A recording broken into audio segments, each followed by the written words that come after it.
candidates like a couple of years ago, Kathy Hamilton to the College of DuPage board with the most votes in the history of the school. And then she exercised leadership, and because of Carol Davis and your support and many good government groups around the state like the Edgar County Watchdogs, my two organizations at For the Good of Illinois and American Transparency, many great people showing up at those College of DuPage meetings, we've demonstrated real impact, and it hasn't always been easy. Remember last fall in November, after we disclosed the eating and drinking and the largesse and the gaming of the system of the College of DuPage executives, we, all of us, the good government groups, the Freedom of Information Act requesters, we, in a 20-minute diatribe at the College of DuPage with Trustee McGuire, she characterized us as right-wing extremists. She compared us to Nazi tyranny, and she put herself and COD in the place of revered German theologian Martin Niemöller. But now, 4 months later, we've taken every single editorial board in Northern Illinois. We've taken the state legislature on a bipartisan basis, and together we have taken all public opinion that COD is a mess. Thank you. Thank you for your leadership, Carol. Thank you for your support in helping elect great people. So we've got a lot of work to do, and as Carol said, my talk today is a challenge. And it's a challenge to each of you to get engaged at the local level and start asking questions of your elected officials and demand answers and hold them accountable for tax and spend decisions. And to that end, at our organizations, at For the Good of Illinois, it's born out of my campaign promise in 2010 that Carol alluded to. I ran on two concepts, if you remember. One was a forensic audit, a deep audit, an evidentiary audit, an audit that follows the money, and an audit that holds up in court. And the second thing was to post every dime online in real time. And I challenge you, if you're a candidate and if you're running for office, believe in your policies and win or lose, execute on those policies. At our organization, over the course of the last 4 and 5 years, we've done simply that. We have executed on deep, aggressive, and robust transparency. Knowledge is power. Our founders recognized this. They wrote it into the United States Constitution.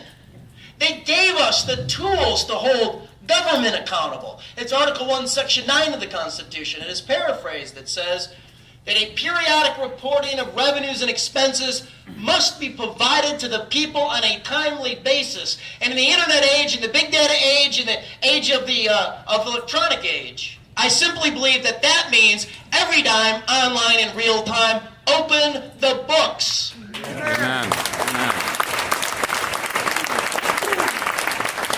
And to that end, we have created the world's largest repository of government spending. We've posted 2 billion lines, 2 billion records, and it's nearly all disclosed federal spending since the year 2001, 48 out of the 50 state checkbooks. In Illinois, in about a week, we're going to go live with 10 years of line-by-line spending, not only on our website, but pushed to your mobile phone.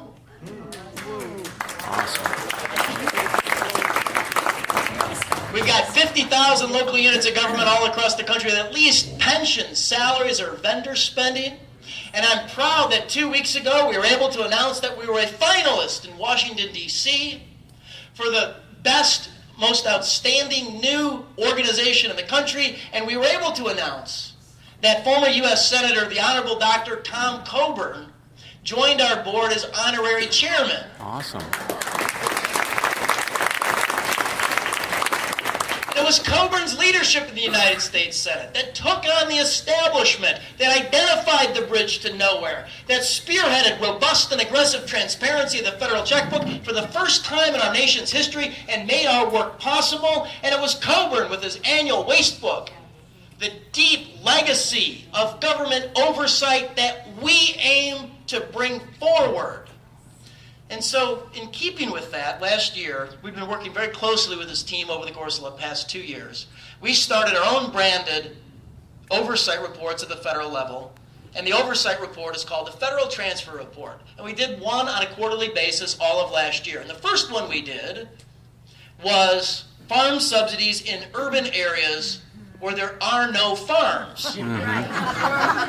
So we looked at the tens of millions of dollars of federal farm subsidy flowing into downtown New York City, Chicago, and Washington, D.C.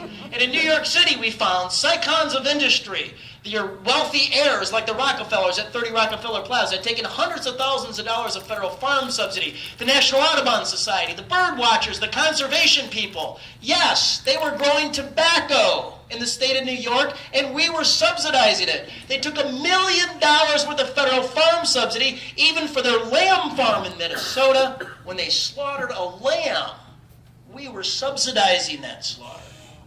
In Chicago, we found that the Reverend Minister, the founder of the Nation of Islam, Louis Farrakhan, at his home in Hyde Park, right around the corner from where the president lives, he had taken $317,000 worth of federal farm subsidy plus commodities loans over the course of the past 16 years. How does that And he had done this by opening up 2 public charities.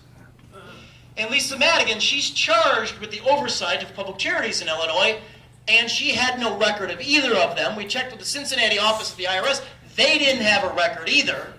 Now in America, it just may be fully legal for Louis Farrakhan in Hyde Park to take farm subsidies at his home address. But it is not legal to hold yourself out as a public charity if you're not a public charity. This went to Fox News and the Kelly File, and she reiterated our call for a federal investigation. All right. The report had such an impact that now the Department of Agriculture is crafting new rules on what the definition of active farming is, and that is in process right now. Here's our second federal oversight report last year. We quantified for the first time in our nation's history the federal flow of funds into the Fortune 100. And it was $1.2 trillion since 2001, with $30 billion of direct giveaways. And this debuted, our report debuted on the front page of Investors Business Daily. When Stephen Moore, and he comes off the editorial board at the Wall Street Journal, he's the chief economist at the Conservative Heritage Foundation, the nation's leading conservative think tank in Washington, D.C., and Steve Moore wrote the piece. I wrote the report very neutral. Steve Moore wasn't neutral. He was hard on Republicans. He said Republicans have lost their way. They forgot the definition between crony capitalism and free market capitalism. He said, how can a Republican go to Capitol Hill with legislation designed to kick poor people off the dole when they've left Daddy Warbucks on the dole? The report was picked up by David Stockman, Reagan's former budget director. And Stockman said on his blog that the Gipper would weep if he knew what happened to his war on big government subsidizing big corporations. And then we got an ally from the progressive left, Bill Maher at HBO. And he wrote on his blog at Real Time. And he said, I don't often agree with our friend Steve Moore at the Conservative Heritage Foundation. But he said, on this one, he's right, and everybody needs to read the report at openthebooks.com. And that's where we're at in the country. Things are so bad that Bill Maher can agree with Stephen Moore on our policy. We did a federal oversight report last fall on the SBA, the Small Business Administration. You know, those are the people that are charged with growing jobs and lending to mom and pop businesses on Main Street, our small and growing companies. And what we found is $250 million of lending flowed into subdivisions of the Fortune 100, and that's not small business. And we found $200 million of SBA lending flowed to exclusive private country clubs, golf clubs, tennis clubs, beach clubs, swim clubs, marinas. And that's wrong. We found $124 million worth of lending flowed into zip code 90210, Beverly Hills, California. And that's spreading wealth to the wealthy. It was $1.1 million of lending to the Beverly Hills Car Club. They sell the Bentleys, the Maseratis, the Lamborghinis, the Alfa Romeos. It was $1.3 million of lending into the Beverly Hills Botox Beauty Clinic. It was $4 million into the Beverly Hills Diamond Broker. And $2 million into Diva Limousine. And who are they? One of the most exclusive limousine companies in the world. They shuttle the stars and starlets in Hollywood. We have no idea where our tax dollars are flowing. And it is not our legacy to have big government subsidizing big corporations or having the SBA as a slush fund loan pool to wealthy entities and the wealthy lifestyle. We found $9.2 billion of SBA lending flowed to investment bankers and private equity brokers. We've got a lot of work to do here in the country. And I want to take you back to another oversight report that we did approximately a year